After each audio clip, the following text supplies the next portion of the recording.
السلام عليكم ورحمة الله وبركاته.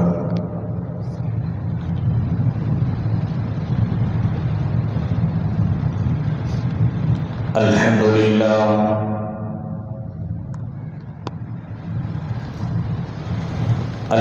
لله نحمده ونستعينه ونستغفره ونؤمن به ونتوكل عليه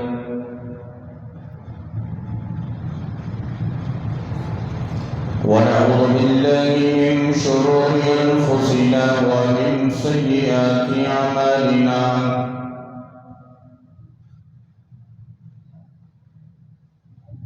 من يهده الله فلا مضل له ومن يضلله فلا هادي له.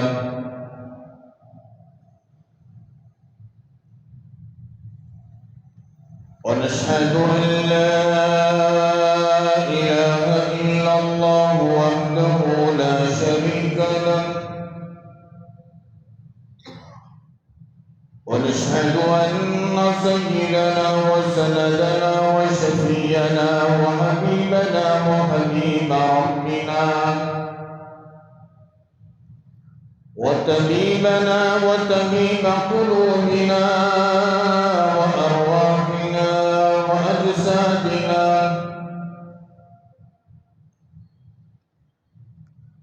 ومأوانا وملجانا وقائدنا وقدوتنا ومرشدنا وهادينا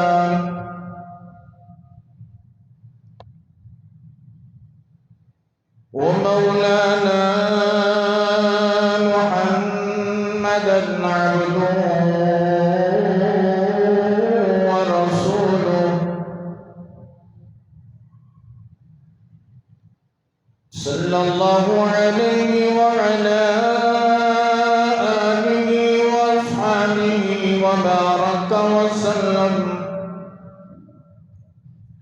وبارك وسلم تسليما كثيرا كثيرا. أما بعد فأعوذ بالله السميع العليم من الشيطان الرجيم.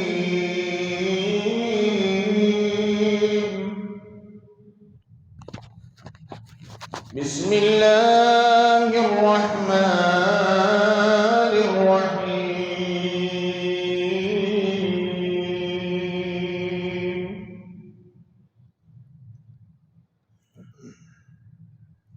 يا أيها الذين آمنوا ادخلوا في السلم كافة ولا تتبعوا خطوات الشيطان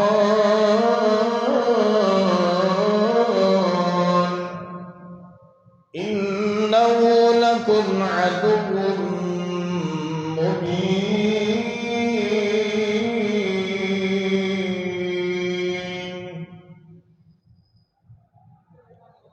وقال الله تبارك وتعالى: يا أيها الناس اتقوا ربكم الذي خلقكم من نفس واحدة وخلق منها زوجها وبث منهما رجالا كثيرا ونساء واتقوا الله الذي تساءلون به والأرحام إن الله كان عليكم رقيبا. وقال النبي صلى الله عليه وسلم: النكاح نصف الإيمان. وقال النبي صلى الله عليه وسلم: النكاح من سنتي. وقال: فمن رغب عن سنتي فليس مني، أو كما قال النبي عليه الصلاة والتسليم.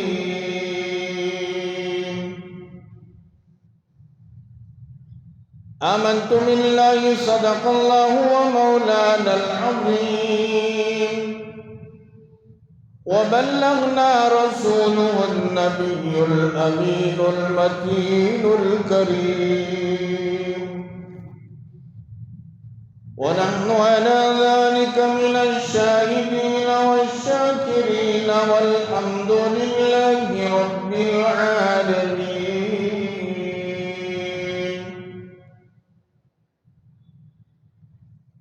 رب اشرح لي صدري ويسر لي أمري واحلل عقدة من لساني يفقهوا قولي. اللهم صل على سيدنا مولانا محمد في أول كلامنا. اللهم صل على سيدنا مولانا محمد في أوسط كلامنا. اللهم صل على سيدنا مولانا محمد في آخر كلامنا. معزز سامعین کرام، 14 سفر المظفر سن 1445 ہجری، 1 ستمبر سن 2023 عیسوی بروز جمعہ. معزز سامعین کرام، بزرگان محترم، برادران عزیز، پردے کے پیچھے سے سننے والی عفت اسلامی مائیں اور بہنیں، اللہ تبارک و تعالیٰ کا بے پناہ کرم ہے، شکر ہے اور اس کا احسان ہے. اللہ تبارک و تعالیٰ نے ہم سب کو اپنے پاکیزہ مقدس مطہر دربار میں جمعہ کی ادائیگی کے لیے جمع فرمایا. اللہ رب العالمین ہمارے جمع ہونے کو، کہنے اور سننے کو بے انتہا قبول فرمائے، دنیا اور آخرت میں کامیابی کا ذریعہ اور سبب بنائے. آمین. حاضرین، پچھلے کئی جمعوں سے اولاد کی تربیت کا سلسلہ کہاں سے شروع ہونا چاہیے اور اولاد کی تربیت کیسے کرنی چاہیے، اس کے مطابق گفتگو چل رہی ہے. اسی ایک سلسلے کی اس جمعہ کی ایک کڑی ہے.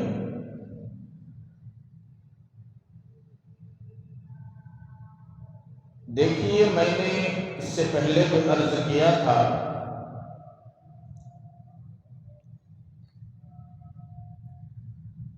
اولاد کی جو تربیت کا سلسلہ جو شروع ہوتا ہے وہ نکاح سے پہلے شروع ہوتا ہے. اس کی تفصیلات تو میں نے پچھلے جمعوں میں کر چکا ہوں کہ نکاح سے پہلے کیسے ہوتا ہے، اس کی وضاحت کیا ہوں.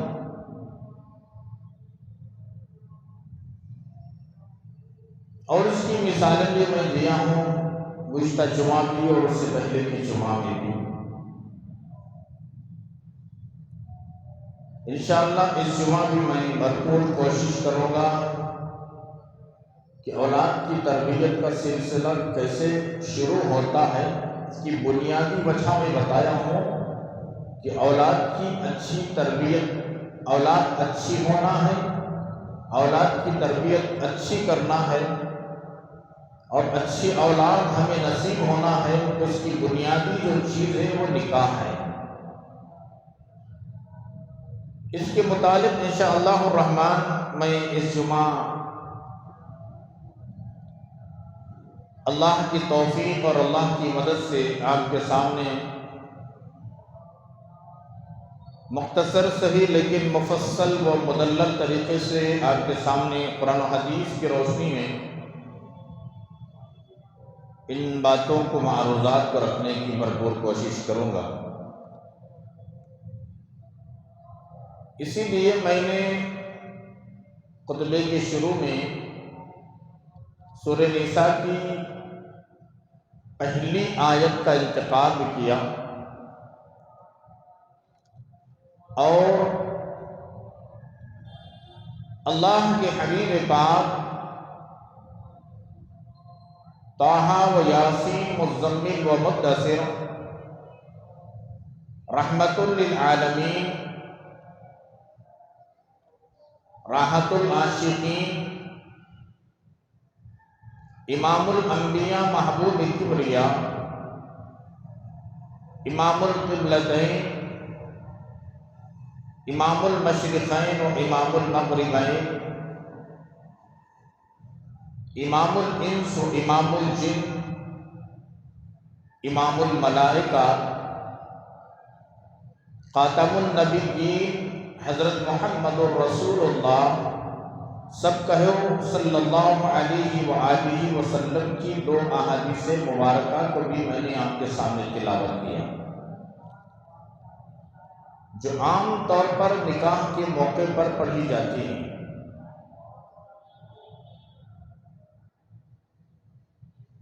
یہ جو باتیں ہیں اولاد کی تربیت کے سلسلے میں ہی باتیں ہیں، لیکن اس کی جو بنیادی وجہ ہے، اولاد نصیب ہوتی ہے نکاح کے ذریعے سے، اولاد ملتی ہے نکاح کے ذریعے سے، اور نکاح کے بعد ہونے والی اولاد کی تربیت ہوتی ہے اس کا انتخاب کیسے ہو اور اس کا سلیکٹڈ کیسا ہو، میں آج آپ کو سمجھانے کی کوشش کروں گا۔ دیکھیے، نکاح ایک عبادت ہے، نکاح ایک عبادت ہے۔ آج لوگوں نے اس نکاح کی عبادت کو تجارت بنا لیا۔ میں آگے عرض کروں گا، لوگوں نے نکاح کی عبادت کو تجارت کیوں بنا لیا؟ نکاح آج عبادت نہیں رہی، ایک رسمی طور پر نکاح کی عبادت کو انجام دیا جاتا ہے۔ یہ جو نکاح کی عبادت ہے جنت سے شروع ہوئی۔ کہاں سے شروع ہوئی؟ جنت سے شروع ہوئی۔ باقی کے جو عبادتیں ہیں وہ زمین پر ملی۔ زکوٰۃ کی فرضیت زمین پر، حج کی فرضیت زمین پر، صدقہ و خیرات کا حکم زمین پر، یتیموں کی، بیواؤں کی، بے کسوں کی، بے سہاروں کی، اپاہجوں کی، ضرورت مندوں کی، مستحقین کی مدد کرنا، اس کا حکم زمین پر۔ جتنے نیک اعمال ہیں یہ تمام چیزوں کا حکم زمین پر۔ جب تک انسان باقی ہے یہ سارے کام کرتا رہے گا، اجر و ثواب کا مستحق ہوگا۔ جب انسان بالخصوص ایمان والا بندہ یا بندی دنیا سے چلے جاتے ہیں تو اس کے اعمال کا، عبادتوں کا تعلق منقطع ہو جاتا ہے، اسٹاپ ہو جاتا ہے۔ تمام عبادتیں زمین پر ملی، ایک جو عبادت ہے وہ آسمانوں سے ملی، جسے نماز کی عبادت کہتے ہیں۔ معراج کے موقع پر اللہ کے حبیب پاک کو اللہ نے بلا کر یہ تحفہ دے کر بھیجا۔ ایک عبادت ملی معراج کے موقع پر آسمانوں پر، باقی کے پورے احکامات اور عبادتیں زمین پر ملے، اور یہ تمام عبادتیں موت کے بعد ختم۔ نماز نہیں، ذکر نہیں، تلاوت نہیں، درود پاک نہیں، حج نہیں، عمرہ نہیں، صدقہ نہیں، خیرات نہیں، جتنے نیک اعمال ہیں سب بند۔ سب سے پہلے جو عبادت کا سلسلہ شروع ہوا وہ نکاح کی عبادت کہاں سے شروع ہوئی؟ ذہن میں رکھیں گے، جنت سے شروع ہوئی اور کہاں جا کر ختم ہوگی؟ جنت میں بھی یہ عبادت رہے گی۔ شروع ہوئی جنت سے اور یہ عبادت جنت میں بھی جانے کے بعد بھی باقی رہے گی۔ کیسی عبادت ہے؟ اس کی تھوڑی تفصیلات میں عرض کرتا ہوں۔ اللہ رب العالمین نے کائنات کو پیدا کیا، بنایا، اور اس کے بعد اللہ تبارک و تعالی نے چاہا کہ میں ایک خلیفہ بناؤں، ایک نائب بناؤں زمین پر۔ وَإِذْ قَالَ رَبُّكَ لِلْمَلَائِكَةِ إِنِّي جَاعِلٌ فِي الْأَرْضِ خَلِيفَةً، کہ سورج زمین پر، اس دھرتی پر میں میرا خلیفہ بناؤں، ایک نائب بناؤں۔ فرشتوں سے اللہ تبارک و تعالی نے پوچھا تو فرشتوں نے اعتراض کیا۔ بہرحال اس کی ایک لمبی چوڑی تفصیل ہے، فرشتوں نے کیا اعتراض کیا، کیوں کیا۔ اے اللہ، تو اگر اپنے اس خلیفے کو اپنی عبادت کے لیے پیدا کرنے کا ارادہ ہے تو ہم تو آپ کی عبادت کر رہے ہیں۔ فرشتے ہیں، کوئی رکوع میں ہے، کوئی سجدے میں ہی، کوئی تسبیح میں ہی، کوئی کبریائی میں ہی، کوئی بڑائی میں ہی، کوئی تحمید میں ہی، کوئی تقدیس میں ہی، کوئی اللہ کی بڑائی میں، اس کے ذکر میں منہمک ہیں فرشتے صبح و شام۔ ان کے لیے نہ کاروبار، نہ بیوی، نہ بچے، نہ تجارت، نہ دنیا، نہ کھانا، نہ پانی، کچھ نہیں، صرف اور صرف اللہ رب العالمین کی عبادت ہی عبادت۔ فرشتوں نے اس اعتراض کو کیوں کیا کہ ایسے انسان کو کیوں پیدا کر رہے ہو؟ اگر ان کا پیدا کرنے کا مقصد عبادت ہے تو ہم عبادت کے لیے کافی ہیں، ہم تو عبادت کر رہے ہیں۔ تو خاص ایک اور انسان کو پیدا کرنے کی ضرورت کیا ہے جو دنیا میں پیدا ہونے کے بعد خون ریزی کرے گا؟ اندازہ لگاؤ، ابھی دنیا پیدا نہیں ہوئی، آدم ابھی دنیا میں آئے نہیں، سلسلہ انسانیت کا شروع نہیں ہوا۔ فرشتوں کو معلوم تھا کہ انسان آنے کے بعد خون ریزی کرے گا، دنگا فساد کرے گا، معاشرے کے اندر فساد بپا کرے گا، خون ریزی کرے گا، غنڈہ گردی کرے گا، یہ چور بنے گا، اچکا بنے گا، بدماش بنے گا، اللہ کا نافرمان بنے گا، باغی بنے گا۔ فرشتوں کو معلوم تھا۔ سوال پیدا ہوتا ہے فرشتوں کو کیسے معلوم ہو گیا؟ اس کا جواب یہ ہے، اللہ تبارک و تعالی نے انسان کو پیدا کرنے سے 2000 سال پہلے جنات کی قوم کو پیدا کیا۔ کس کی قوم کو؟ جنات کی قوم، ہم سے پہلے۔ اس کے بعد ہم قرآن مجید اٹھا کر آپ دیکھیں، سب سے پہلے جنات کا نام آتا ہے، ذکر آتا ہے، بعد انسان کا ذکر آتا ہے۔ مثال دیتا ہوں میں، خلق الانسان من صلصال وخلق الجان من مارج من نار۔ یہاں پہلے جن کا ذکر آیا، بعد میں انسان کا ذکر آیا۔ پھر ایک اور مقام پر اللہ فرماتے ہیں، یا معشر الجن والانس، پہلے جنات کا ذکر، بعد انسانوں کا ذکر۔ تو مفسرین نے لکھا ہے کہ انسانوں سے 2000 سال پہلے جنات کی قوم آباد کی روئے زمین پر، اب بھی ہے اور قیامت تک رہے گی۔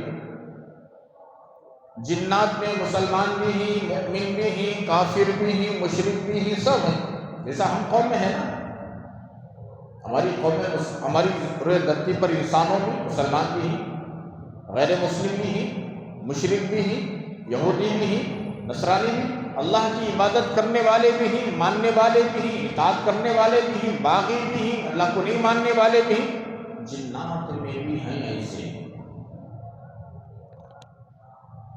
جنات اس زمانے میں بہت لڑتے تھے، دنگا فساد، خون ریزی، ان کے اس ہنگاموں کو فرشتوں نے دیکھا تھا۔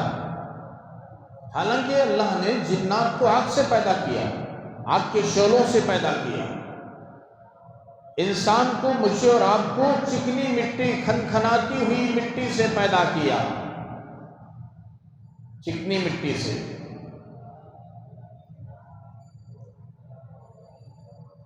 تو فرشتوں نے جب جنات کو دیکھا تھا، خون ریزی، دنگا فساد، جھگڑے، فرشتوں نے اس پر قیاس کیا، تجربہ کیا۔ جب جنات کی قوم کے اندر اتنا ہنگامہ ہے، فساد ہے، دشمنی ہے، خون ریزی ہے، تب انسان کے اندر بھی یقیناً ہوگا۔ جنات بھی زمین کے اوپر، زمین کے اندر بسنے والی قوم ہے، تو انسان بھی زمین کے اوپر بسنے والی قوم آنے والی ہے۔ اس لیے اللہ تبارک و تعالیٰ کے دربار میں فرشتوں نے اعتراض کیا، عبادت کے لیے ہی پیدا کرنا ہے تو ہم عبادت کے لیے کافی ہیں، اس لیے کہ دنیا میں پیدا ہونے کے بعد انسان فساد مچائے گا، دنگا کرے گا، خون ریزی کرے گا، ایک دوسرے کا دشمن ہوگا۔ اللہ نے کہا کہ خاموش، چپ ہو جاؤ، انی اعلم ما لا تعلمون، میں جانتا ہوں تم نہیں جانتے۔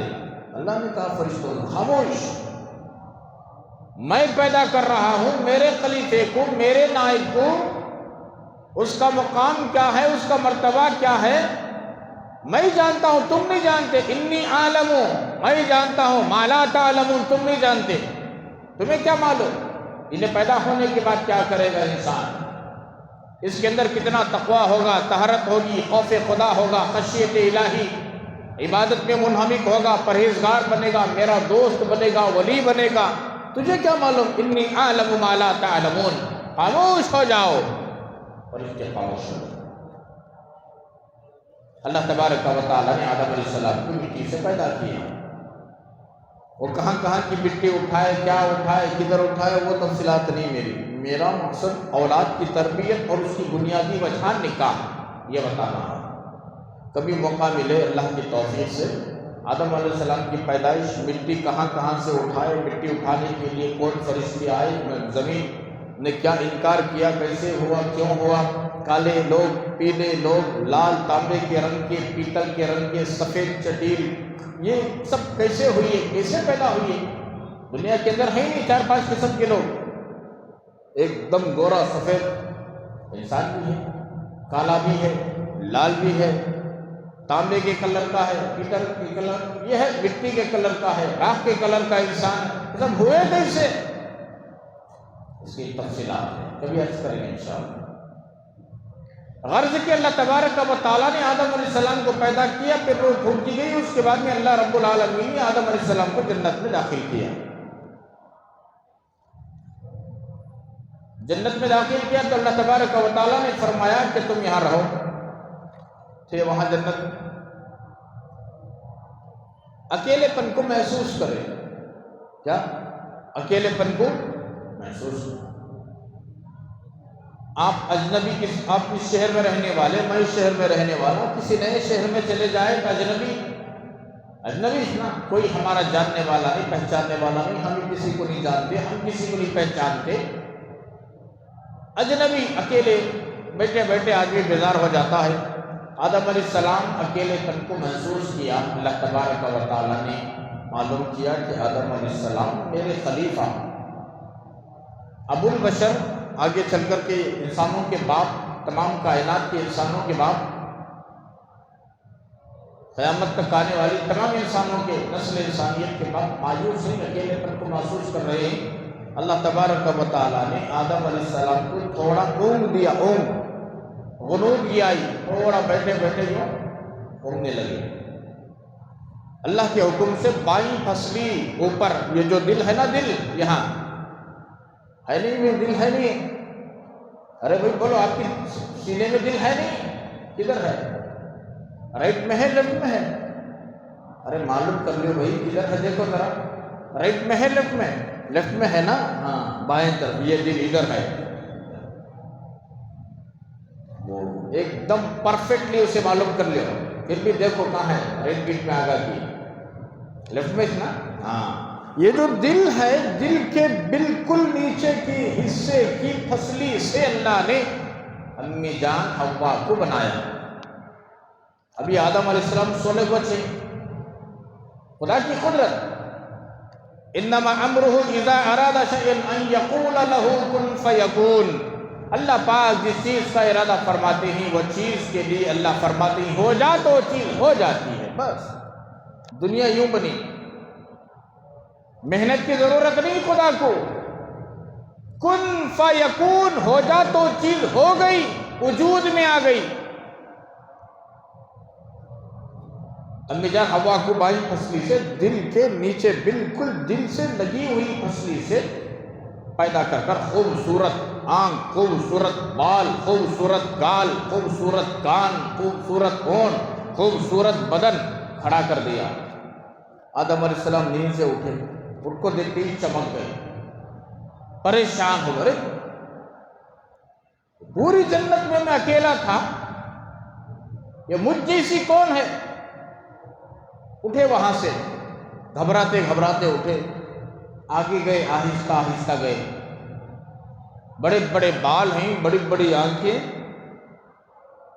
کائنات کے اندر ان سے پیاری، ان سے خوبصورت کوئی عورت آئی ہی نہیں.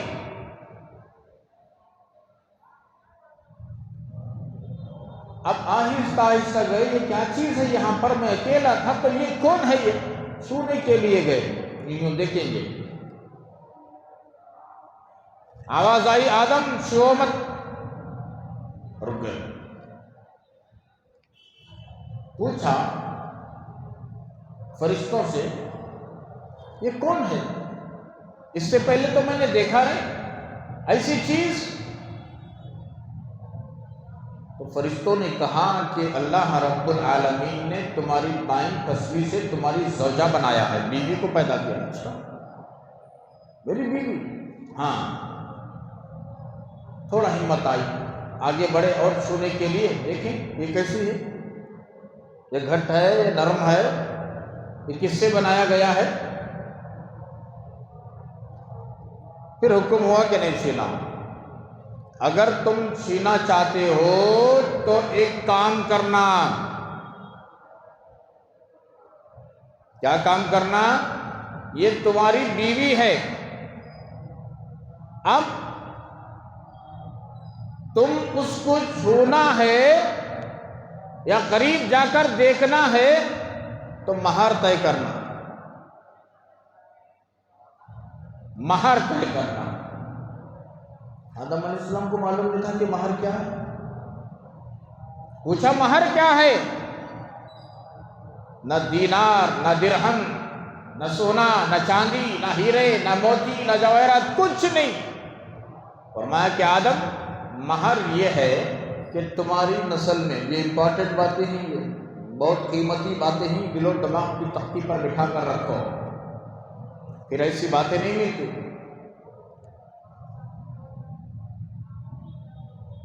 آپ کی نسل میں، آپ کی اولاد میں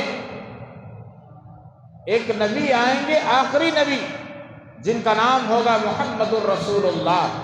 آدم علیہ السلام پہچان لیے. سب سے پہلے روح ڈالتے ہی آدم علیہ السلام کی آنکھوں نے اللہ کے عرش کے پائے پر دیکھا، لا الہ الا اللہ محمد الرسول اللہ صلی اللہ علیہ وسلم. تو آدم پہچان لیے وہی محمد الرسول اللہ میری اولاد میں سب سے آخر میں آئیں گے. اللہ نے فرمایا اس نبی پر 11 مرتبہ درود شریف پڑھو، تمہارا مہر ادا ہو جائے گا. بعض کتابوں میں لکھا 20 مرتبہ درود شریف پڑھو، تمہاری بیوی کا مہر ادا ہو جائے گا، تم میاں بیوی بن جاؤ گے. تو آدم علیہ السلام نے درود شریف پڑھا، نکاح ہو گیا، میاں بیوی آپس میں تعارف ہوا. اس کے بعد اللہ کا حکم ہوا کہ جنت تمہاری، جنت کی ہر چیز تمہاری، جنت کی نعمتیں تمہارے، شہد کی نہر تمہاری، شراب کی نہر تمہاری، دودھ کی نہر تمہاری، پانی کی نہر تمہاری. شراب بولے تو یہ شراب نہیں، دنیا کی گندی سڑی ہوئی جس کے پینے سے آدمی مدہوش ہوتا، یوں ہوتا ہی. وَسَقَاهُمْ رَبُّهُمْ شَرَابًا طَهُورًا، قرآن کہتا ہے پاکیزہ شراب، جنت کی ایک نہر ہے شرابًا طہورا، وہ ملے گا۔ حدیث پاک میں آتا ہے اللہ کے نبی علیہ الصلوۃ والتسلیم نے ارشاد فرمایا، جو دنیا کی گندی شراب کا عادی ہے، جو دنیا کی گندی شراب استعمال کرتا ہے، خداوند قدوس اسے جنت کی شراب نہیں پلائیں گے۔ اگر توبہ بھی کر لے جنت میں بھی داخل ہو جائے، کسی اعمال کی وجہ سے جنت میں بھی داخل ہو جائے، جنت کی شراب سے محروم ہو جائے گا۔ اس لیے یہ دنیا کی گندی شراب ہے جو دماغ کو خراب کر دیتی ہے، آنکھوں کو خراب کر دیتی ہے، کانوں کو خراب کر دیتی ہے، دل کو خراب کر دیتی ہے، جسم کے عضو کو خراب کر دیتی ہے۔ اسی لیے اللہ کے نبی ام الخبائث کہا، تمام گناہوں کی ماں شراب، تمام گناہوں کی ماں شراب۔ ام کہتے ہیں ماں کو، امو، امی، ام الخبائث تمام گناہوں کی امی جان، شراب۔ تو بہرحال آدم علیہ السلام سے کہا کہ یہ سب استعمال کرو، ایک چیز نہیں کھانا۔ دیکھو وہاں ہے درخت۔ 3 قول ہیں، وہ کون سی چیز؟ بعضوں نے کہا ہے کہ کھجور نہیں کھانا، وہ کھجور کا درخت تھا، کھجور نہیں کھانا۔ بعضوں نے کہا انگور کا درخت تھا تو اللہ نے فرمایا انگور نہیں کھانا۔ اور بعضوں نے کہا کہ گیہوں کا درخت، گیہوں جسے گندم کہتے ہیں، وہ نہیں کھانا، اور یہی مشہور ہے۔ تو وہاں شیطان گیا اور غلایا، اور کس کے منہ میں بیٹھ کر گیا، کیا گیا، کدھر گیا، اس کی تفصیلات اگر میں بولوں تو آج کا جو موضوع ہے رک جائے گا۔ غرض کے بھائیوں، وہ پھسلایا، شیطان گیا امی جان کو پھسلایا، امی جان آئے حضرت آدم علیہ السلام کو پھسلائے۔ آج بھی یہی ہوتا ہے، کوئی عورت کو پھسلاتی ہے یا کوئی عورت کو پھسلاتے ہی تو عورت جا کر مرد کو اپنے قابو میں کر لیتی ہے۔ نہیں ماننے والا بھی مان لیتا، نہیں سننے والا بھی سن لیتا۔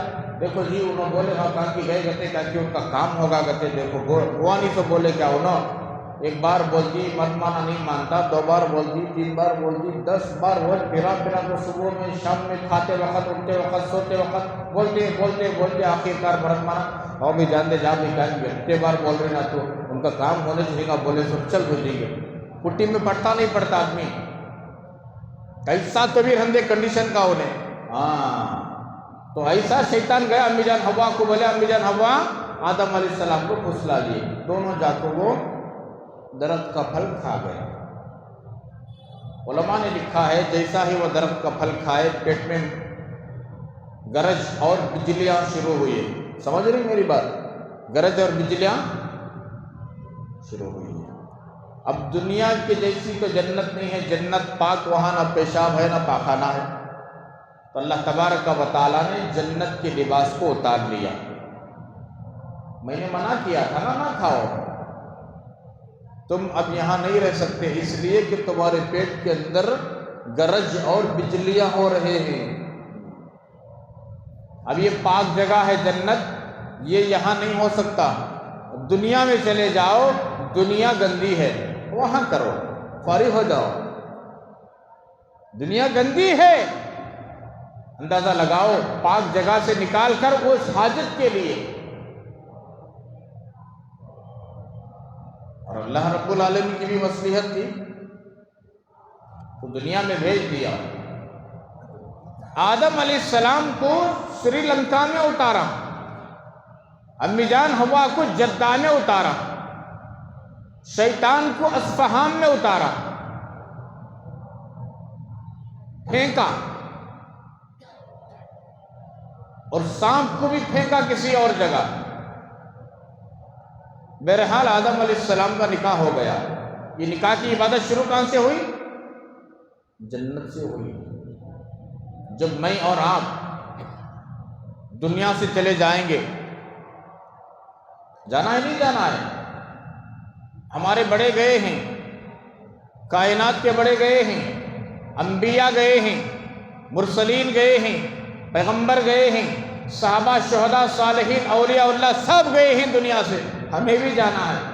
جن کے صدقے میں، طفیل میں، برکت میں اللہ تبارک و تعالیٰ نے دنیا کو پیدا کیا، دنیا کی ہر چیز کو پیدا کیا، مشرق مغرب کو پیدا کیا، شمال جنوب کو پیدا کیا، سورج، چاند، ستارے، سیارے، ہواؤں کو، فضاؤں کو، سمندروں کو، پہاڑوں کو، جمادات، نباتات، تمام چیزوں کو پیدا کیا۔ ایسی ہستی دنیا میں نہیں رہے تو میرے اور آپ کا کوئی حساب نہیں۔ تو جب جنت میں جائیں گے نیک اعمال ہم کر کر، اللہ کو راضی کر کر، اللہ کے نبی کے بتائے ہوئے طریقے پر چل کر، ان کے راستے کو اپنا کر جب دنیا سے جائیں گے، فیصلہ ہوگا جنت میں چلے جاؤ۔ جنت میں جانے کے بعد بھی اللہ تبارک و تعالی ہمارا نکاح کریں گے، حوروں سے نکاح کریں گے۔ اگر ہمارے بیویاں نیک ہیں، متقی ہیں، اللہ اور اس کے رسول کے احکامات پر زندگی بسر کرنے والی، وہ بھی جنت میں ہوگی تو بیویوں سے بھی نکاح ہوگا، بیوی سے بھی نکاح ہوگا۔ نیک بیوی، متقی بیوی، شوہر کی فرما بردار، اللہ نبی کی فرما بردار، دین اسلام پر چلنے والی، اس کے ساتھ بھی ہمارا نکاح جنت میں ہوگا۔ جیسا دنیا میں ہوا نہیں ایسا ہوگا۔ تو یہ عبادت نکاح کی جنت سے شروع ہوئی اور جنت میں جا کر ختم ہوگی۔ یہ نکاح کی بہت بڑی فضیلت اور عبادت ہے۔ اب معلوم ہو گیا کہ نکاح کہاں سے شروع ہوا، اور یہ بھی معلوم ہوا کہ نکاح کہاں پر ختم ہوگا۔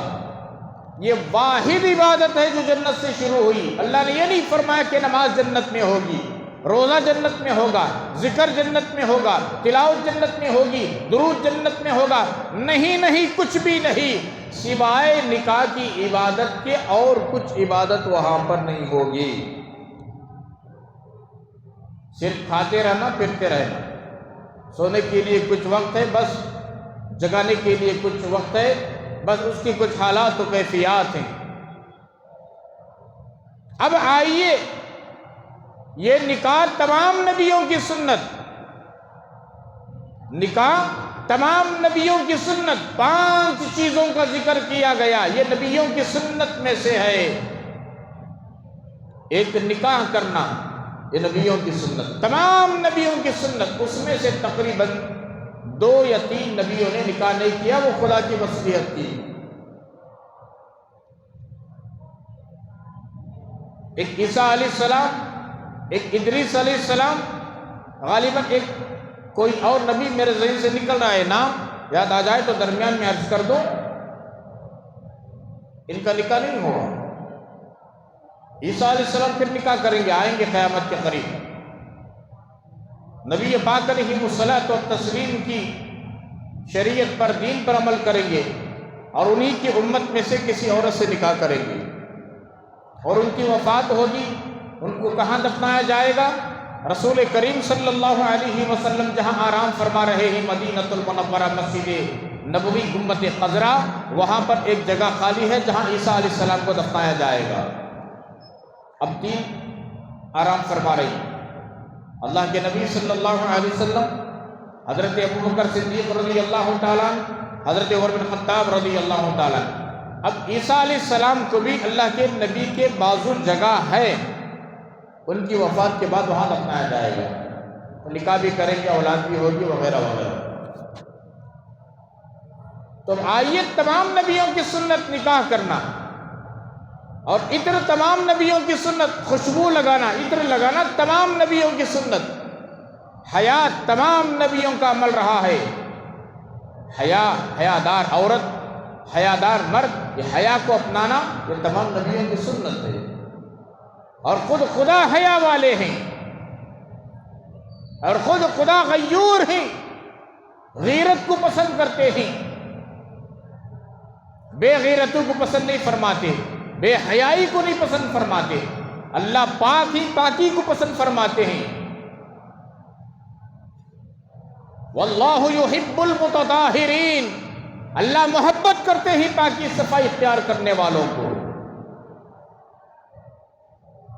اور مسواک کرنا تمام نبیوں کی سنت۔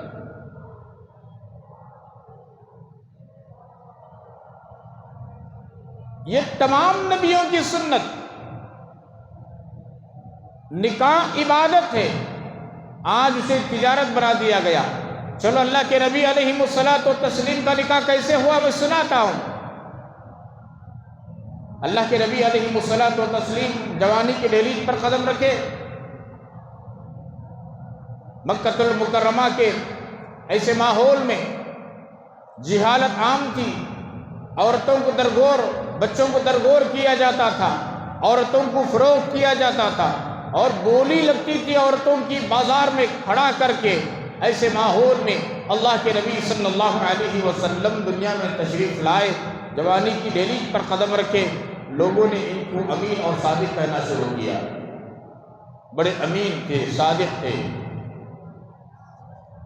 امین کے معنی امانت دار، صادق کے معنی سچا۔ مشہور تھے، لوگ ان کے ذریعے سے اپنے مالوں کو دے کر بھیجتے تجارت کے لیے۔ مکہ المکرمہ میں ایک خوبصورت عورت تھی جن کا نام خدیجہ الکبریٰ، سب کہو رضی اللہ تعالی عنہا۔ بہت مالدار عورت، بہت خوبصورت عورت، رئیس گھرانے کی عورت۔ پہلا نکاح ہوا خدیجہ الکبریٰ کا، ان کے شوہر کا انتقال ہو گیا۔ چند دنوں کے بعد دوسرا نکاح ہوا، دوسرے شوہر کا بھی انتقال ہو گیا۔ اب بس سوچنے لگی کہ شاید کہ میرے مقدر میں ایسا ہی ہوگا کہ پہلے کا انتقال ہو گیا، دوسرے سے نکاح ہوا، دوسرا شوہر انتقال ہو گیا۔ بہت بڑی مالدار تھی، اور اس زمانے میں حضرت خدیجہ الکبریٰ رضی اللہ تعالی عنہا کو زمانے جاہلیت کے لوگ ان کو طاہرہ کے نام سے پکارتے تھے۔ طاہرہ کے معنی پاک و صاف، پوتر، عفیفہ کے نام سے پکارتے تھے، مطہرہ کے نام سے پکارتے تھے۔ ایسی غیرت والی، ایسی حیا والی، ایسی عزت والی، ایسی آبرو والی خدیجہ الکبریٰ رضی اللہ تعالیٰ عنہ۔ اب انہوں نے سوچا کہ اب کوئی تجارت شروع کرے، تو کپڑوں کی تجارت شروع کیا انہوں نے۔ ان درمیان میں بڑے بڑے بادشاہوں کے گھروں سے ان کے لڑکوں کے لیے رشتہ آیا امی جان خدیجہ کے لیے کہ بادشاہان اپنے بیٹوں کا نکاح تمہارے ساتھ کرنا چاہتے ہیں، تمہیں بہو بنانا چاہتے ہیں۔ حضرت خدیجہ الکبریٰ نے انکار کیا، نہیں میں نکاح نہیں کروں گی۔ اتنا زیادہ مال تھا ان کا، سارے مکے کے تاجروں کا مال ایک طرف، تو پورا ملا کر اس سے زیادہ مال حضرت خدیجہ رضی اللہ تعالیٰ عنہ کے پاس تھا۔ اب 100 تاجر ہیں مکے میں، 100 تاجروں کا مال کتنا ہوگا؟ اس سے زیادہ ایک امی جان خدیجہ کے پاس تھا مال۔ اب مکے کے اندر مشہور تھے، محمد نامی نوجوان امین ہیں، صادق ہیں، بڑے اچھے ہیں، اخلاق والے ہیں۔ تو حضرت خدیجہ کو بھی یہ بات معلوم ہوئی کہ نوجوان کے ذریعے سے ہمارا مال دے کر بھیجیں تجارت کے لیے۔ خدیجہ الکبریٰ کی ایک سہیلی تھی، آشنی دوست، جن کا نام نفیسہ تھا، نفیسہ۔ ان سے کہا کہ جاؤ، جا کر کے جو محمد نامی نوجوان ہیں ان سے کہو کہ خدیجہ الکبریٰ مکے کی رئیس عورت، انہوں نے پیغام دیا ہے کہ ان کا مال تجارت لے کر تم جاؤ۔ اللہ کے نبی نے فرمایا کہ میں چاچا سے مشورہ کروں گا۔ اپنے چاچا ابو طالب سے مشورہ کیا کہ مکے کی رئیس عورت خدیجہ کی طرف سے پیغام آیا ہے کہ ان کی تجارت کے مال کو لے کر میں جاؤں بیچنے کے لیے، کاروبار کے لیے۔ ان کے چاچا نے اجازت دی، بیٹا یہ تمہارے لیے بہت اچھا موقع ہے، اللہ نے انتظام کیا ہے، تم جاؤ لے کر۔ اور خدیجہ الکبریٰ نے یہ بھی کہا کہ جتنے لوگوں کا مال لے کر تم جاتے ہو، جو وہ معاوضہ دیتے ہیں اس سے میں دگنا دوں گی، ڈبل دوں گی۔ اب نبی علیہ السلام نے سوچا کہ جب دگنا آئے گا، ڈبل آئے گا، میرے چچا کے لیے فائدہ ہوگا، اس لیے کہ چچا کی گھر میں پرورش پا رہے تھے نبی پاک علیہ السلام، ان کی والدہ اور دادا کے بعد۔ والدہ کا انتقال ہو گیا، دادا کی خدمت میں تھے، دادا کا انتقال ہو گیا۔ 8 سال کی عمر میں ابو طالب، چاچا ابو طالب نے نبی پاک علیہ السلام کو اپنے گھر میں لے لیا کہ میں یہ بھتیجے کی پرورش کروں گا۔ ابو طالب کے بہت زیادہ بچے تھے،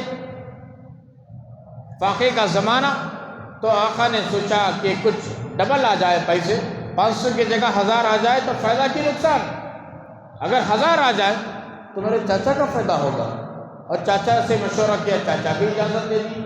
تو نبی پاک علیہ السلام نے حضرت خدیجہ الکبریٰ کے مال کو لے کر گئے۔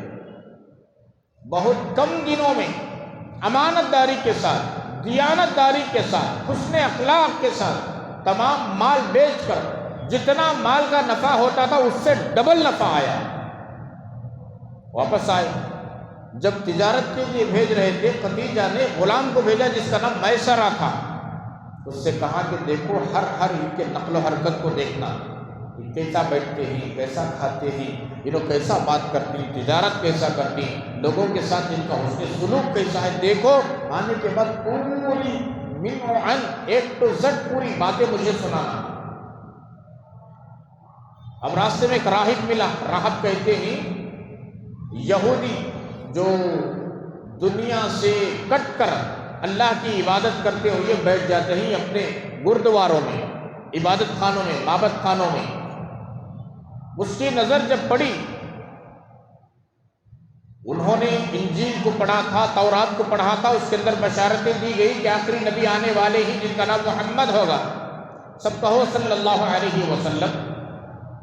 ان کے اخلاق ایسے ہوں گے، سیرت ایسی ہوگی، صورت ایسی ہوگی، بال ایسے ہوں گے، آنکھیں ایسے ہوں گے، تمام کیفیت جو انجیل میں اور تورات میں موجود ہے۔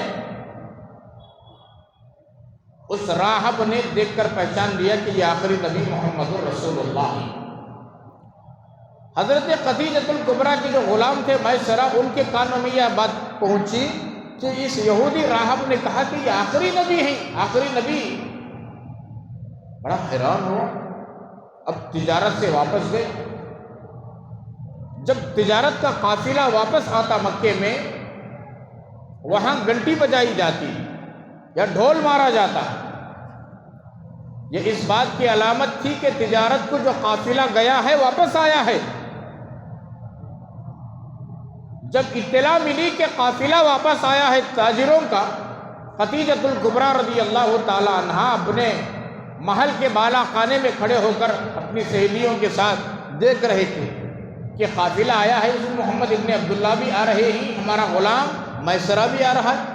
دیکھا کہ اللہ کے نبی جہاں آ رہے ہیں ان کے سر کے اوپر ابر سایہ کیا ہوا دھوپ میں اوپر آ رہا ہے، چھاؤں دیتے ہوئے ابر۔ سارے لوگ دھوپ میں آ رہے ہیں، اللہ کے نبی کے اوپر ابر آ رہا ہے۔ اور یہ بھی دیکھا جس درخت سے اللہ کے نبی درخت کے نیچے سے گزرتے ہی وہ درخت جھک جاتا ہے نیچے، سایہ دیتا ہے، چھاؤں دیتا ہے۔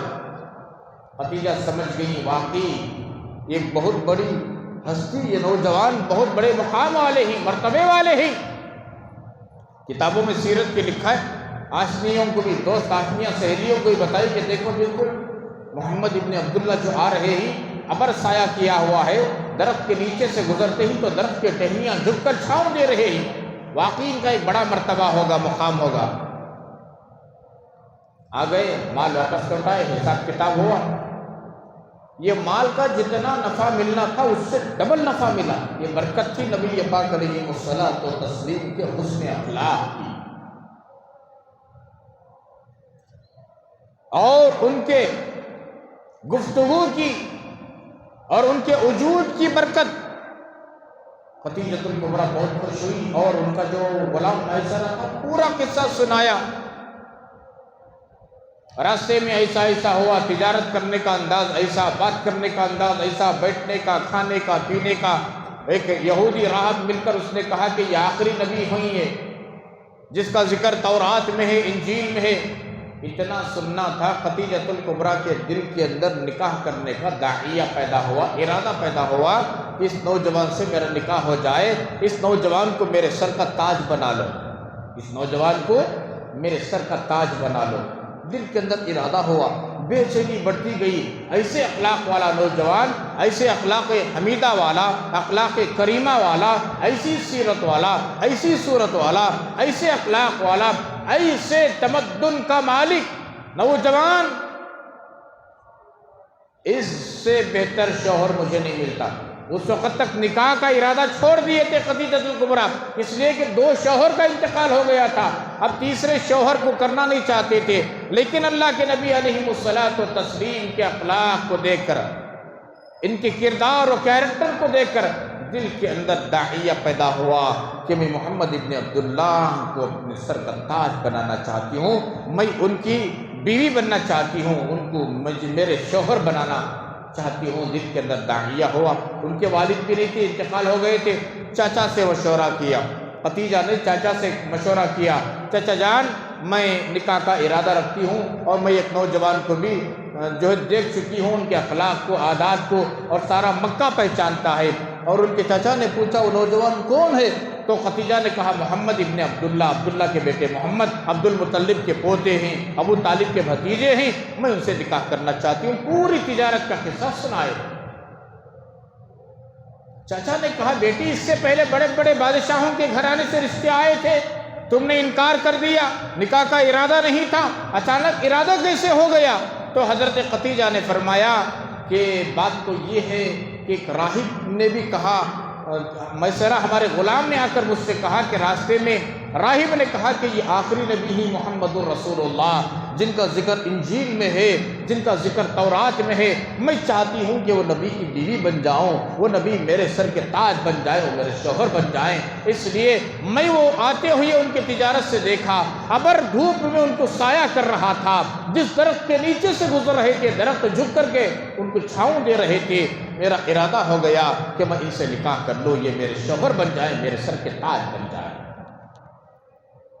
چاچا نے بھی منظور کیا، بہت اچھی بات ہے، اس لیے کہ نبی پاک علیہ السلام مکے میں مشہور تھے امین کے نام سے، صادق کے نام سے، اخلاق کے نام سے، لوگ امانتیں ان کے پاس رکھتے تھے۔ چاچا نے منظوری دے دی، ٹھیک ہے بیٹی۔ پیغام بھیجا، نفیسہ تھی نہیں آدمی دوست ختیجہ الکبریٰ کی، ان سے کہا کہ جاؤ تو محمد ابن عبداللہ سے پوچھو وہ نکاح کا ارادہ رکھتے ہیں کہ نہیں رکھتے ہیں۔ تو نفیسہ آدمی گئی، اس وقت اللہ کے نبی کی عمر 25 سال تھی۔ کتنی؟ 25 سال۔ نوجوانوں جن کے بچے بچیاں ہیں ذرا غور کرو، میرے نبی کا پہلا نکاح ہو رہا ہے، عمر کیا ہے؟ 25 سال۔ اب 25 سال کے نوجوان کو کتنے سال کی لڑکی دیکھتے ہیں؟ 17 سال کی ہونا کہتے ہیں، 18 سال کی ہونا، چھراری ہونا کہتے ہیں، چھراری۔ ہاں، آنکھ ناک اونچی ہو، آنکھ اچھی ہو، خوبصورت ہو، لمبے لمبے بال ہو، ایک دم اسمارٹ ہو، ایک دم اسٹیچو، حور پری جنت سے اتر کر ابھی آئی ہو، ایسی ہونا۔ باپ کمائی والا ہونا، بزنس والا ہونا، 2-3 بنگلے ہونا، 2-4 کار اس کے پاس ہونا، خادمین ہونا، شادی بڑا محل، شادی محل لے کر دعوت کرنا، ایسا ہونا۔ ایک ہی چک بیٹی ہونا، بیٹا بھی نہیں ہونا اور دوسرے بیٹیاں بھی نہیں رہنا، بیٹا رہا تو بھی پرواہ نہیں، لیکن ایک ہی چک بیٹا ہونا، ایک ہی چک بیٹی ہونا، اور بچہ 25 سال کا ہے تو بچی 16 سال کی ہو، بچی 17 سال کی ہو، 20 سال کے اندر کی ہونا۔ بھائی نہیں 20 سال گزر گئے تو نہیں چاہیے، اس لیے کہ بچہ ہمارا 25 سال کا ہے، 26 سال کا ہے بولے تو اس سے 6-7 سال کی چھوٹی ہونا کہتے۔ اگر اتفاق سے بچی کی عمر 25 سال مل جائے، 24 سال مل جائے، خوبصورت بھی ہے، دیندار بھی ہے، متقی بھی ہے، پرہیزگار بھی ہے، گھر کا ماحول اچھا ہے، خاندان کا ماحول اچھا ہے، نہیں برابر ہو جاتا کہتے۔ اس کی بھی عمر 24 سال کا تو چھوکری کی بھی عمر 24 سال، نکاح کرتی کہ جی کون تبھی دیوانے ہوگی کہ جی تمہیں کم عمر دیکھو جی، لا حول ولا قوت الا باللہ۔ یہ ہمارے معاشرے میں باتیں۔ مسلمانوں، میرے اور آپ کے نبی نے جب نکاح پہلا ہوا کتنے سال عمر؟ 25 سال۔ 25 سال آئے نفیسہ، نبی پاک علیہ السلام سے پوچھا، آپ جوان ہیں، پہلے پوچھا کہ آپ کی عمر کیا ہے؟ آقا نے فرمایا کیوں عمر سے کیا مطلب؟ پوچھا کہ آپ کی عمر پوچھنا چاہتی ہوں؟ آقا نے فرمایا کہ میری عمر 25 سال، تو آپ نکاح کیوں نہیں کر لیتے؟ اللہ کے نبی نے فرمایا میرے پاس کچھ وسائل نہیں، نکاح کرنے کے لیے کچھ وسائل نہیں۔ نفیسہ نے کہا اگر وسائل پیدا ہو جائیں، اسباب پیدا ہو جائیں، کیا نکاح کریں گے؟ وہ کیسے؟ تو نفیسہ نے کہا جن کا مال لے کر آپ تجارت کے لیے گئے تھے وہ خدیجۃ الکبریٰ آپ سے نکاح کرنے کا ارادہ رکھتی ہیں، آپ اجازت دے دیں تو ٹھیک نکاح ہو جائے گا۔ نبی پاک علیہ السلام نے فرمایا میں چاچا سے مشورہ کروں گا، میرے چاچا ہیں، میری ماں بھی نہیں، میرا باپ بھی نہیں، میرے دادا بھی نہیں، میرے چاچا کے گھر میں رہتا ہوں میں، میرے چاچا بڑے ہیں۔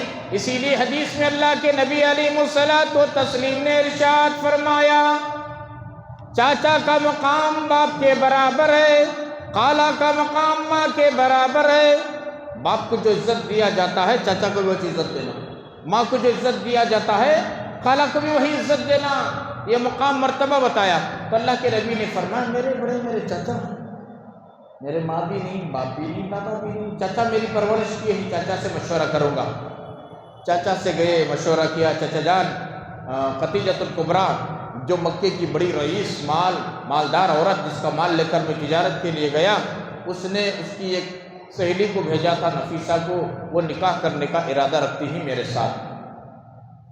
اتنا سننا تھا، چچا ابو طالب بہت خوش ہوئے، ماشاءاللہ بیٹا اتنی بڑی مالدار عورت، اور مکے میں اس سے زیادہ کوئی خوبصورت عورت ہے ہی نہیں، جب ایسی عورت کی طرف سے تمہارے لیے نکاح کا پیغام آیا ہے تو بیٹا چلو ٹھیک ہے میں تو منظوری دے دیتا ہوں، بہت اچھی بات ہے، اب بات کیسے کرنا چاہیے؟ پھر اللہ کے نبی نے فرمایا نفیسہ نے کہا خدیجہ کی سہیلی نے بات کرنا چاہے تو خدیجہ کے بھی ابا نے، ان کے چچا ہیں، ان کے چچا سے بات کرو۔ تو ابو طالب نے کہا ٹھیک ہے بیٹا میں ان کے چچا کے ساتھ جا کر بات کرتا ہوں۔ ابو طالب خود حضرت خدیجہ کے گھر گئے اور ان کو چاچا کو بلوایا گیا، وہاں حضرت خدیجہ کے گھر میں بیٹھ کر بات چیت ہو گئی، نکاح کی تاریخ طے ہو گئی۔ میں نے آپ سے بتایا پہلا نکاح نبی کا عمر کتنی؟ بولو زور سے کتنی؟ 25 سال۔ اب یہاں خدیجۃ الکبریٰ ان کی عمر کتنی؟ 40 سال۔ کتنے سال؟ چونچلے باتیں کرنے والوں یا چونچلے باتیں کرنے والیوں، ذرا دل کے اور سر کے کانوں سے سنو، کائنات کے نبی، کائنات کے آقا، کائنات کے مولا، ان کی عمر 25 سال، پہلا نکاح ہونے والا ہے، ان کی عمر 25 سال، ان کی زوجیت میں آنے والی، بیوی بننے والی، شریک حیات بننے والی، زندگی کی پارٹنر بننے والی، زندگی کی ساتھی بننے والی، اس کی عمر 40 سال۔ اور بھی 40 سال کیسے؟ 2 شوہر پہلے انتقال ہو چکے ہیں، خدیجہ کے یہ تیسرے شوہر نبی، اور نبی کی یہ پہلی عورت خدیجہ الکبریٰ۔ کوئی کرے گا؟ مانے گا کوئی؟ کیا میرے نبی سے بڑھتی کوئی خوبصورت ہے؟ کون ہے دنیا کے اندر جو میرے نبی کا مقابلہ کر سکے؟ بعد از خدا بزرگ تو ہی قصہ مختصر، بس خدا کی تعریف کے بعد اگر کوئی لائق تعریف ہے تو محمد رسول اللہ صلی اللہ علیہ وآلہ وسلم، بس قصہ ہی تمام کر کے چھوڑ دیا شاعر نے، بعد از خدا بزرگ تو ہی قصہ مختصر، ختم، باتیں ختم ہو گئی۔ اللہ کے بعد اگر کائنات کے اندر کوئی بڑی ہستی ہے، تعریف کے لائق ہے، توصیف کے لائق ہے، تصدیق کے لائق ہے تو محمد الرسول اللہ، اس کے بعد سب، ساری کائنات ان کے جوتیوں کی دھول۔ ایسی کائنات کی ہستی کا پہلا نکاح 40 سال کی عمر عورت کی، جو پہلے 2 شوہر انتقال ہو گئے، خدیجہ کے تیسرے شوہر نبی کی پہلی بیوی خدیجہ۔ چونچلے حرکتیں کرتے ہو، 16 سال کی لڑکی ہو، 18 سال کی لڑکی ہو، 20 سال کی لڑکی ہو، اکیلی لڑکی ہو، باپ کی جائیداد ہو، پراپرٹی ہو، کار ہو، بنگلہ ہو، تھو ہے ایسے باتوں پر، ایسی مسلمانیت پر تھو ہے۔ میرے نبی ایسا نکاح کر رہے ہیں اور ایسا نکاح کرنے کی تعلیم دیے ہیں۔ نکاح تمام نبیوں کی سنت اور بالخصوص میرے اور آپ کی کائنات کے نبی کی سنت. اور آگے بڑھو، نکاح کیسے ہوا؟ چونچلے کامیں کرتے ہیں. عبادت ہے یہ، عبادت، تجارت نہیں. عبادت کو تجارت بنا دیا. آج مسلمانوں نے تجارت بنا دیا عبادت کو. کیا فرق ہے ہم قوم میں اور غیر قوم میں؟ وہ بھی نکاح کرتے ہیں، ہم بھی نکاح. ہر مذہب کے اندر نکاح ہے، لیکن وہ لو لعاب میں، شراب میں، ڈھول میں، باجوں میں، تاشے میں، زنا میں، بدکاری میں، غیبت میں، فحاشی میں، عریانیت میں، ننگے پن میں وہ تقریب مناتے ہیں. مسلمان بھی ایسا کر رہا ہے، تو اس میں اور ہمارے میں کیا فرق ہے؟ اسی لیے اللہ کے نبی نے فرمایا من تشبہ بقوم فہو منہم، جو قوم کی اختیار کسی قوم کی مشابہت کو اختیار کرتی ہے امت مسلمہ، اس کا حشر اسی قوم کے ساتھ میں ہوگا. کیا تجھے نبی کا طریقہ پسند نہیں؟ کیا تجھے نبی کی سیرت پسند نہیں؟ کیا تجھے نبی کی زندگی پسند نہیں؟ کیا تجھے نبی کے جیسا طریقہ نکاح کا پسند نہیں؟ کون سفارش کرے گا؟ کون ہماری بخشش کروائے گا؟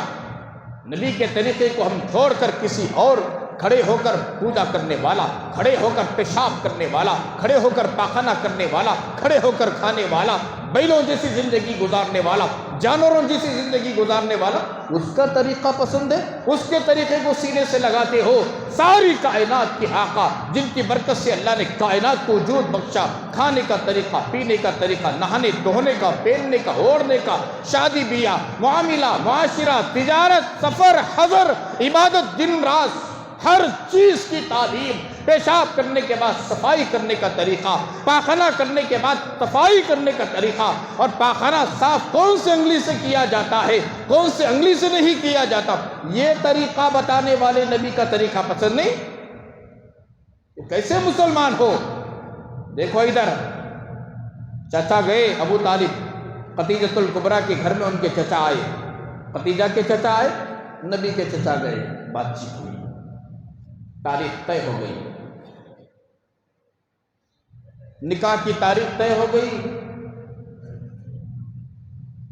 رشتہ داروں کو جمع کیا گیا. بارات لے کر نہیں گئے، بارات لے کر جانا جائز نہیں. گزشتہ جمعہ اشارہ دیا تھا میں، بارات کسے کہتے ہیں؟ نوشو والوں کی طرف سے جاتے نہیں باراتی بن کر. 200 300 400 500 لوگ جائز نہیں. سنو،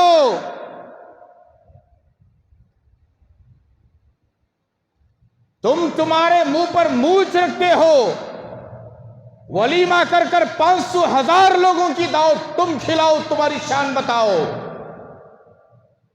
زور زبردستی ظلم جائز نہیں. یہ باراتی کا نام ہی نہیں شریعت کے اندر، اسلام کے اندر. یہ کون سی بلا ہے؟ کہاں سے لیا ہے تم نے؟ کون سکھایا ہے تمہیں؟ تمہاری گھٹی میں کون ڈالا ہے یہ باتوں کو؟ نکاح تو سادہ سیدھا ہوتا ہے، نکاح عبادت ہے. کبھی غور کیا ہے قرآن مجید میں نکاح کے متعلق بے شمار آیتیں ہیں، لیکن اللہ کے نبی نے 3 آیتوں کو جو انتخاب کیا اس میں نکاح کا ذکر ہے ہی نہیں. نکاح کا ذکر ہے ہی نہیں. اٹھاؤ قرآن شریف پڑھو جو نکاح میں پڑھے جاتے ہیں. یا ایھا الناس اتقوا ربکم الذی خلقکم من نفس واحدۃ وخلق منها زوجها وبث منہما رجالا کثیرا ونساء واتقوا اللہ الذی تساءلون به والارحام ان اللہ کان علیکم رقیبا. ہے کیا نکاح کا ذکر اس میں؟ اتقوا اللہ، اتقوا اللہ، اتقوا اللہ. یہ پہلی آیت میں سورہ نساء کے 3 بار ڈرایا گیا، تقوی حاصل کرو، تقوی حاصل کرو، تقوی حاصل کرو. کیا تقوی کے معنی؟ اللہ سے ڈرنا، خوف خدا، خشیت الہی، یہ ہے تقوی.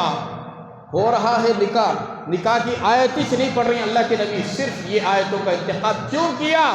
تقوی کے ساتھ، خوف خدا کے ساتھ، خشیت الہی کے ساتھ میں جو نکاح کیا جاتا ہے، ان کی نسلوں میں علماء پیدا ہوتے ہیں، ان کی نسلوں میں محدثین پیدا ہوتے ہیں، ان کی نسلوں میں اتقیاء پیدا ہوتے ہیں، ان کی نسلوں میں غوث پیدا ہوتے ہیں، ان کی نسلوں میں ابدال پیدا ہوتے ہیں، ان کی نسلوں میں اولیاء اللہ پیدا ہوتے ہیں، امام پیدا ہوتے ہیں، خطیب پیدا ہوتے ہیں، حافظ پیدا ہوتے ہیں.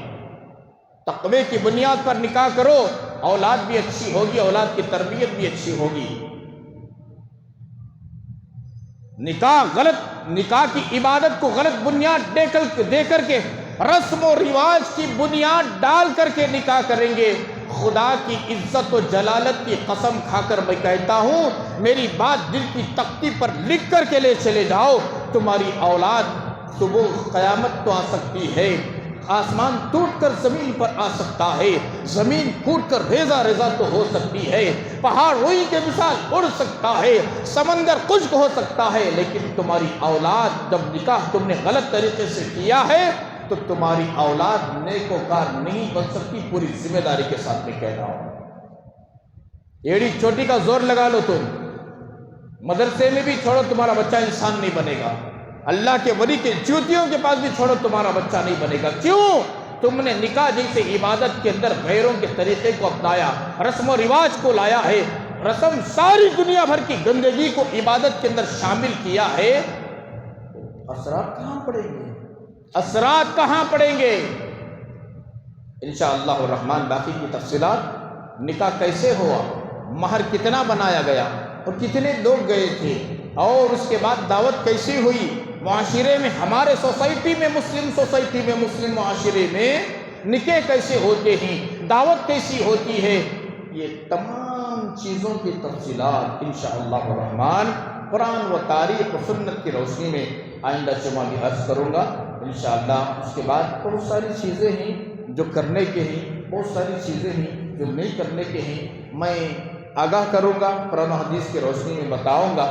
اس کے بعد سمجھنا نہیں سمجھنا، کرنا کیسے نہیں کرنا کیسے، وہ آپ کی مرضی ہے، ہمارا کام پہنچانا، وما علینا الا البلاغ۔ اللہ تبارک و تعالی ہم تمام کو جو کہا گیا سنا گیا عمل کی توفیق عطا فرمائے، کامل اتباع سنت نصیب فرمائے، ہر قسم کے برائی سے، معصیت سے، نافرمانیوں سے اللہ پاک ہم سب کی، تمام امت مسلمان کی حفاظت فرمائے، جب دنیا سے جانے کا وقت آ جائے ایمان پر اسلام پر خاتمہ بالخیر نصیب فرمائے، آمین۔ وآخر دعوانا الحمدللہ رب العالمین۔